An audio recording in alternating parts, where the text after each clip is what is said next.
School boards across Canada have started taking steps to address anti-black racism and to develop more inclusive curriculums, especially since the killing of George Floyd last May and the global protest that followed.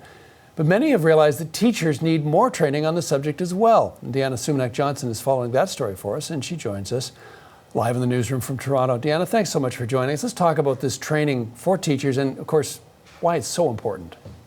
Thanks so much, John. Well, I think a lot of people agree that something has to be done to tackle racism and specifically anti-black racism in many segments of society. And of course, those formative years when children are in school are so important. And of course, everything does start with the teachers. All of us remember the impression that particularly good teachers or particularly bad teachers had on us when we were children. So we're talking about everything from teachers being sensitive if one child is making racist comments to another child. And of course, we're talking about the curriculum, as you mentioned, John, which in a way is the easiest thing to tackle in terms of making sure that more content relating to Black Canadians is embedded in it, that we're celebrating the achievements of Black Canadians, that the history of Black Canadians and Black people around the world is being celebrated as well as explored. These are some of the conversations we are actively having these days.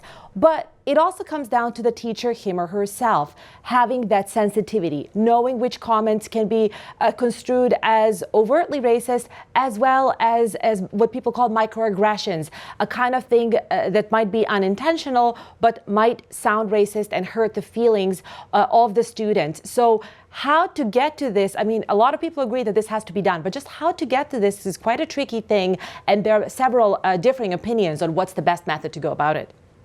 Provinces, though, like Ontario, the largest in the country, already have mandatory anti-racism training. So let's talk about why there's a push to make it go further than that.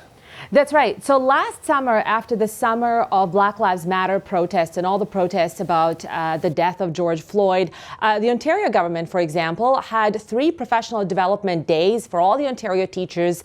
And one of the topics they really explored in those days was anti-Black racism and racism generally. However, many experts say that doesn't go far enough because essentially you have to examine and confront and in some ways really disturb and change people's attitudes that sometimes go back to their own childhoods.